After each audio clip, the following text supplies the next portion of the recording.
हाय। तो कैसे हैं आप लोग? मेरा नाम है मयंक कुलश्रेष्ठ और मैं कहानियाँ सुनाता हूँ। कहानियाँ आम जीवन की, कहानियाँ आम जनजीवन की। प्यार और हिचकिचाहट के पहले पार्ट को आपने इतना सारा प्यार दिया और मेरे पास लगातार कॉल्स आते रहे कि दूसरा पार्ट कब रिलीज़ करोगे। जो मैं बृहस्पतिवार को रिलीज़ करने वाला था वो उसे मुझे आज संडे यानी रविवार को रिलीज़ करना पड़ रहा है। खैर कोई नहीं, चलते हैं अगले भाग की ओर। हेलो, मैं हेमा हूँ। आप लोग मेरी सिचुएशन तो जानते ही हैं ना।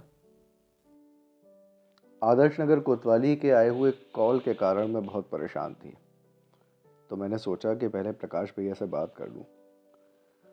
तो उन्होंने मुझे बताया कि उस लड़के वाली शिकायत की एक कॉपी को उन्होंने इस थाने में भी दे रखा है।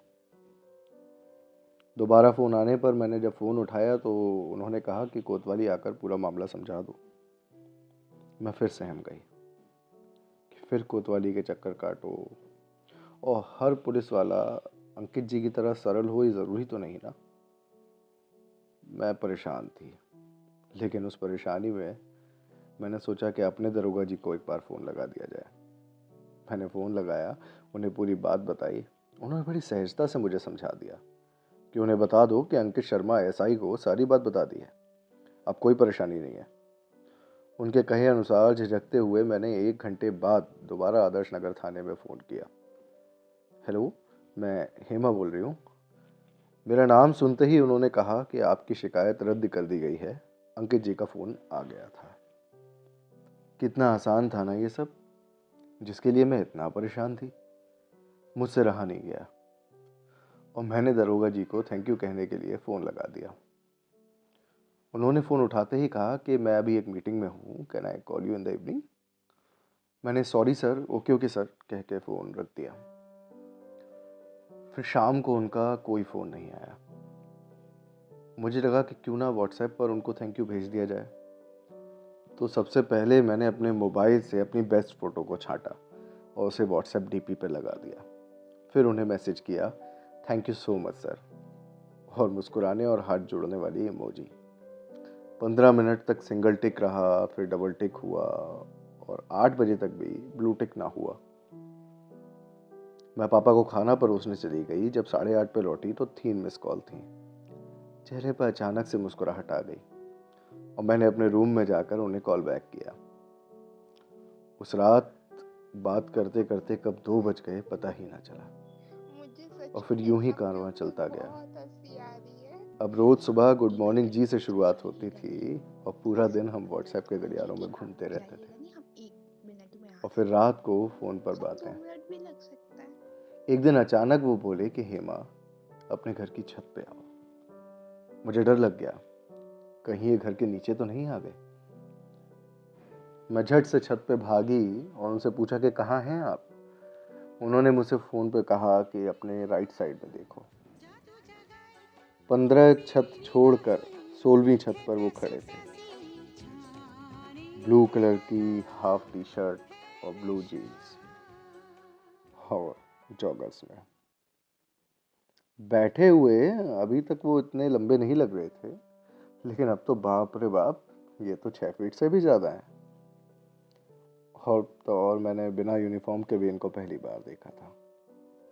ऐसा लगा जैसे मैंने मेरे चांद का दीदार आज किया है। मन तो किया कि टॉम क्रूज की तरह छत फलांग कर उनके पास पहुंच जाऊं, पर सुकून था कि कम से कम फ़ोन पर तो बात हो ही रही है। महीनों गुजर गए ऐसे ही बात करते करते, पर समाज की 4 आंखों के डर से अब तक मिलना नहीं हो पा रहा था। फिर महाशिवरात्रि आई और झांकी में दरोगा जी की ड्यूटी लगी। उन्होंने मुझसे वहां आने के लिए कहा। हम मिडिल क्लास फैमिलीज की ना एक बात है, हमें पार्टीज में जाने की परमिशन मिले ना मिले, लेकिन धार्मिक कार्यों में जाने की जरूर मिल जाती है। तो पुण्य के स्वार्थ में माँ ने एक बार में ही हाँ कर दिया और मैं अपनी फ्रेंड स्नेहा को लेकर उस झांकी में चली गई। पहली बार हम दोनों ने एक दूसरे को इतना पास से देखा था और भीड़ का फायदा उठाते हुए मैंने हल्के से अंकित जी को टच किया और आगे निकल गई। अंकित जी का पूरा ध्यान ड्यूटी से हटकर मुझ पर लग गया। लगता भी क्यों ना, पूरे 16 श्रृंगार करके गई थी मैं।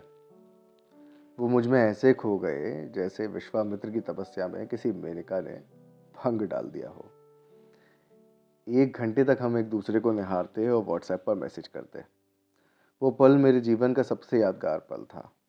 पदयात्रा खत्म होने के बाद मैं घर जा रही थी और अंकित मुझे तब तक देखते रहे जब तक मैं उनकी नज़रों से ओझल ना हो गई। उस दिन पूरी रात हम लोग सिर्फ एक दूसरे की तारीफ ही करते रहे।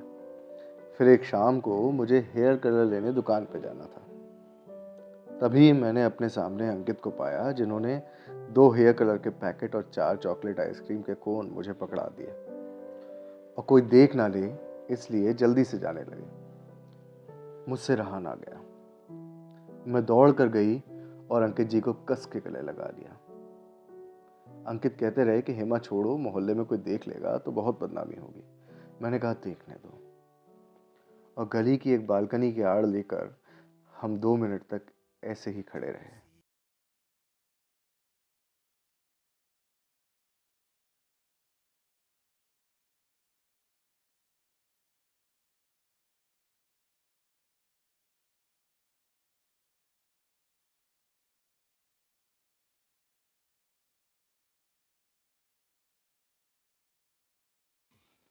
मैंने धीरे से उनके गाल पर एक किस किया और भाग के घर आ गई। उनकी सांसों की आवाज़, उनकी खुशबू बस गई थी मेरे अंदर।